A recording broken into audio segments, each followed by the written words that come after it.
1296 में दिल्ली के सुल्तान बने अलाउद्दीन खिलजी के जीवन के बहुत से रिकॉर्ड मौजूद हैं, जिनसे पता चलता है कि खिलजी की 4 पत्नियां थीं, जिनमें से एक राजपूत राजा की पूर्व पत्नी और दूसरी यादव राजा की बेटी थी।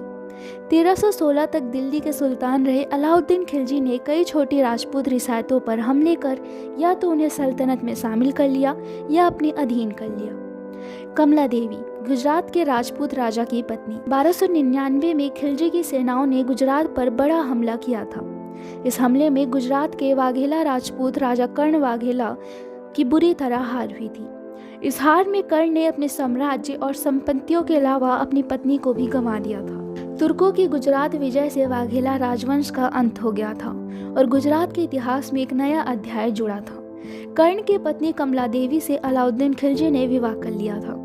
गुजरात के प्रसिद्ध इतिहासकार मकरंद मेहता कहते हैं, खिलजी के कमला देवी से विवाह करने के साक्ष्य अभी भी मिलते हैं। जवाहरलाल नेहरू यूनिवर्सिटी में इतिहास के प्रोफेसर नजब हैदर कहते हैं कि गुजरात विजय के बाद वहां के राजा कर्ण की पत्नी से खिलजी के विवाह की कहानी ऐतिहासिक रूप से प्रमाणिक है।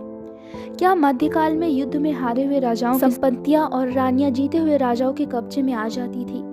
प्रोफेसर हैदर कहते हैं, हारे हुए राजा की संपत्तियां, जवाहरात, युद्ध में इस्तेमाल होने वाले हाथी, घोड़े जैसे जानवर और हरम सब जीते हुए राजा की मिल्कियत हो जाती थी। जीते हुए राजा ही तय करते थे कि उनका क्या करना है। वो कहते हैं, आमतौर पर खजाना लूट लिया जाता था, जानवरों को अमीरों में बांट दिया जाता था, लेकिन सल्तनत काल में हरम या राजकुमारियों को साथ लाने के उदाहरण नहीं मिलते हैं। सिर्फ खिलजी के विवाह के संदर्भ मिलता है। प्रोफेसर हैदर कहते हैं, लेकिन हारे हुए राजा की पत्नी का जीते हुए के पास जाना सामान्य बात नहीं थी। खिलजी के कमला देवी से शादी करने की कहानी अपने आप में अनोखी है।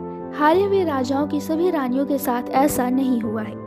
खिलजी ने कड़ा का गवर्नर रहते हुए साल 1256 में ढक्कन के देवगिरी, जो कि अब महाराष्ट्र का दौलताबाद है, वहां पर यादव राजा रामदेव पर आक्रमण किया था।